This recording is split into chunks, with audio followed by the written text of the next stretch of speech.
Hello friend, this is Shalini Shrivastava. स्वागत है आपका टीचिंग लर्नर्स में। फ्रेंड्स, आपकी कुछ डिमांड थी और कई कमेंट्स आए थे कि मैम आप ईवीएस का भी चैप्टर वाइज बता दीजिए, जैसे कि हमने एनआईओएस डीएलएड बुक में आपका बताया था कि कौन कौन से कोर्स आपके लिए इंपॉर्टेंट है, कौन कौन से ब्लॉक इंपॉर्टेंट है। तो इसी तरह आए थे, बहुत सारे कमेंट्स आए थे कि आप ईवीएस का भी एक बता दीजिए। तो देखिए, आपको अगर बात करें एनसीईआरटी की, तो एनसीईआरटी आपको सिर्फ मैथ्स और ईवीएस के लिए ही पढ़ना है।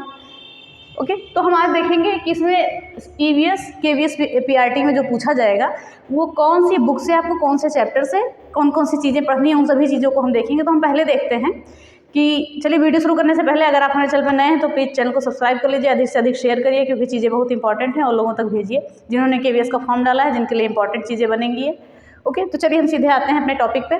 देखिए, क्या है हमारा सिलेबस, क्या है पहले ईवीएस का सिलेबस हमारा केवीएस पीआरटी का है कि परिवार और मित्र यानी कि फैमिली एंड फ्रेंड्स, भोजन यानी कि फूड, आश्रय शेल्टर, पानी यानी कि वाटर, यात्रा ट्रेवल, चीज़ें जो हम बनाते हैं और करते हैं यानी कि things we make and do.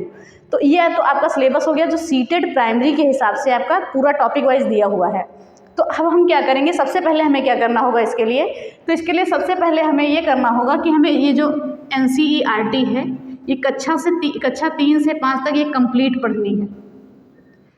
कक्षा 3 से 5 तक ये कंप्लीट पढ़नी है। ये किस नाम से होगी, आपकी आसपास के नाम से होगी ये बुक आपकी आसपास के नाम से होगी। लास्ट में हम आपको ऐप भी बताएंगे कि किस ऐप में आपको बुक्स खरीदने की ज़रूरत नहीं पड़ेगी, उसी ऐप में सारी बुक्स मिल जाएंगी और उसमें कई चीज़ें हैं, आपको नोट्स भी मिल जाएंगे और पेपर्स भी, वीडियो भी सारे उससे रिलेटेड मिल जाएंगे, तो आप उसको इंस्टॉल कर सकते हैं। तो हमने देखा कि एनसीईआरटी ईवीएस का हम सिलेबस लेके चल रहे हैं कि 3 से 5 तक हमें कंप्लीट पढ़नी है, इसको अच्छे से पढ़नी है, क्योंकि यहीं से हमें चीज़ें पता चलेंगी कौन सी चीज़ें हमें कहाँ से पूछी जाएंगी, क्योंकि बेस हमारा यहीं से बनेगा। तो आगे हम देखते हैं, फिर हम बात करते हैं कि एनसीईआरटी 6 क्लास 6 की एनसीईआरटी में हम क्या पढ़ेंगे। जो हमारा टॉपिक है जो हमारी बुक है पृथ्वी यानी हमारा आवास, इसको भी हमें कंप्लीट पढ़नी है, इसमें भी कुछ छोड़ने वाला नहीं है। तो ये हम देख लेंगे। फिर क्लास 7 की हम देखेंगे हमारा पर्यावरण, ये भी हमें कंप्लीट पढ़नी है।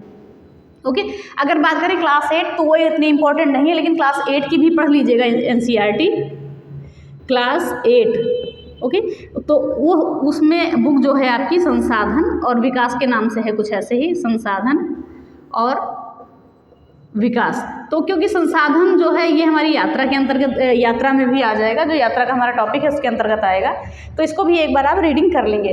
लेकिन सबसे ज़्यादा जो हमारा बेस जहाँ से बनेगा वो हमारी एनसीईआरटी है क्लास 3 to 5, इसको पहले पढ़ने के बाद ही आप आगे बढ़ेंगे। ओके, फिर हमने देखा क्लास 6 जो एनसीईआरटी क्लास 6 की है उसमें पृथ्वी हमारा आवास, इसको हमें कंप्लीट पढ़ना है। और एनसीईआरटी 7 की बात करें, क्लास 7 की, तो हमारा पर्यावरण जो है तो हम टोटल पढ़ेंगे। फिर उसके बाद हम बात करते हैं कि क्लास 11th की, क्योंकि उसमें भी एक टॉपिक आपका मिल जा रहा है सिलेबस से। तो क्लास 11th की में एक आपका ये बुक है भारत का भौतिक पर्यावरण, इसको आपको कंप्लीट पढ़ना है, क्योंकि पर्यावरण से रिलेटेड ही चीज़ें यहाँ पे होंगी। तो भारत का भौतिक पर्यावरण एक बार देख के जो चीज़ें आपको लगेगी इंपॉर्टेंट यहाँ से रिलेटेड हैं, उन चीज़ों को देख लीजिएगा, क्योंकि आपको ओवरऑल ऊपर की चीज़ें बताई गई हैं। फिर बात करते हैं कि एनसीईआरटी 12th यानी कि बायोलॉजी। ओके, बायोलॉजी फर्स्ट की बुक में आपका देखिए चैप्टर नंबर 8 क्या है, मानव स्वास्थ्य रोग, क्योंकि रोग से आपके क्वेश्चन बनेंगे। और फिर 14 नंबर है, चैप्टर नंबर 14 है पारितंत्र। फिर चैप्टर नंबर 15 है आपका जैव विविधता एवं संरक्षण, और चैप्टर नंबर 16 है पर्यावरणीय मुद्दे।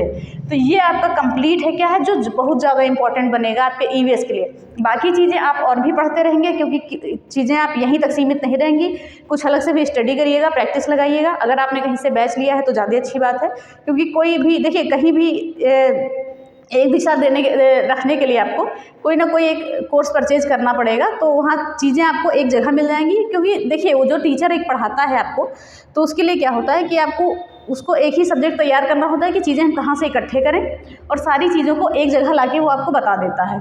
तो इसलिए कोर्स ज़रूरी हो जाता है। और आपका ये सिलेक्शन का एग्जाम है, तो इसमें लापरवाही मत बरतिएगा।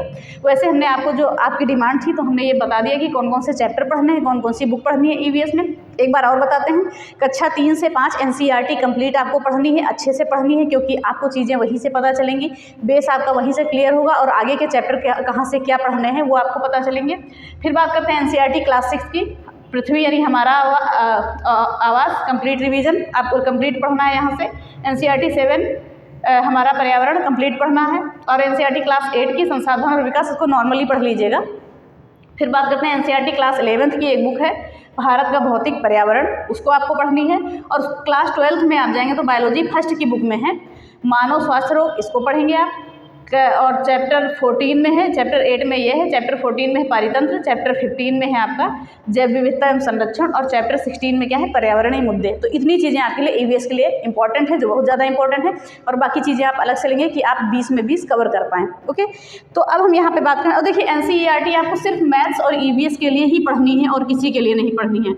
मैथ्स और ईवीएस के लिए ही आप एनसीईआरटी पढ़ेंगे बस। ओके, और ये तो हमने देख लिया। अब हम मैथ का भी देख लेते हैं कि मैथ में क्या है। तो मैथ में सीधा आपका क्लास 2 से क्लास 8 तक हम कंप्लीट कर लेंगे। तो हम यहाँ पे मैथ का लिख देते हैं सिलेबस, इसको हटा के, क्योंकि जो सिलेबस दिया हुआ है आपका, सिलेबस के अकॉर्डिंग पहले आपका बेस वहीं से बनेगा 3 to 5, वहाँ से अच्छे से पढ़ेंगे आप, तो कोई दिक्कत नहीं होगी। फिर हम बात करते हैं, अगर मैथ्स के लिए हम बात करें, मैथ्स में आपको क्या पढ़ना है, क्लास 2 से लेकर क्लास 8 तक, यहाँ आपको कोई दिक्कत नहीं आएगी, पूरा पढ़ लेंगे। आपको ये एनसीईआरटी कंप्लीट करनी है। आपको छोड़ना क्या है, आपको छोड़ना है अलजेब्रा। ओके, तो अलजेब्रा आपको छोड़ देनी है और बाकी चीज़ें आपको पढ़नी है, क्योंकि सिलेबस से ही आ जाएगी। और एक बात और ध्यान रखिए, जितने भी सीटेट के पेपर हो चुके हैं पुराने, ईवीएस और मैथ्स को सॉल्व कर डालिए, पूरा पेपर सॉल्व करिए। उसमें देखिए, वहाँ से ये पता चलेगी आपकी तैयारी कितनी है, आपका बेसिक मजबूत है या नहीं मजबूत है। तो ये देखिए, सीटेट जो है आपका, CTET previous year paper EVS और मैथ का आपको जरूर सॉल्व करना है। ओके, और एक पेपर हमने आपका, एक बुक का था पीडीएफ, सिर्फ एक पेपर था उसमें जो नए पैटर्न पर आधारित, हमने आपके टेलीग्राम चैनल पर डाल दिया है। तो वहाँ से आप उसको पीडीएफ से देखिएगा और पेपर सॉल्व करिएगा, देखिए आपके कितने नंबर बन रहे हैं, आपकी तैयारी कितनी है। तो शायद किरण पब्लिकेशन की बुक का एक प्रैक्टिस था, तो उसको देख लीजिएगा। और हाँ, अगर एनसीईआरटी ऐप की बात करें तो ऐसे करके आपका ग्रीन कलर का लोगो है, तो इसमें एनसीईआरटी ऐसे समाधान कुछ ऐसे लिखा हुआ है, ये ऐप है। तो इस ऐप में आपको सारी बुक्स मिल जाएंगी, तो वहाँ आपकी डाउनलोड भी हो जाएंगी बुक, तो उन चीज़ों को पढ़ लीजिएगा। और रही बात NIOS PDF की, तो हम अभी आपको, मैंने कल कोर्स 1 दिया था, आपको 501 दिया था, आज 502 दे देंगे, तो सारी चीज़ें हो जाएंगी। आई होप आपको वीडियो पसंद आई होगी। तो यही सारे जो है आपके टॉपिक, इनको अच्छे से देखिएगा, अच्छे से पढ़िएगा। और रही बात सिलेबस की, तो हमने सारे सिलेबस को आपको डिटेल में बता दिया है, कोई भी सिलेबस ऐसा नहीं है जिसको हमने डिटेल में नहीं बताया है।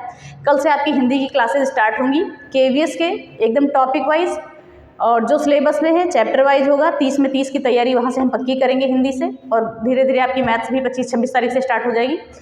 तो ज़रूर बताइएगा वीडियो कैसी लगी, और कमेंट करिएगा, और ज़्यादा से ज़्यादा शेयर करिए, जिनको ज़रूरत है उनको शेयर करिए। तो इसी के साथ ये वीडियो यहीं पे ख़त्म होती है। धन्यवाद, जय हिंद।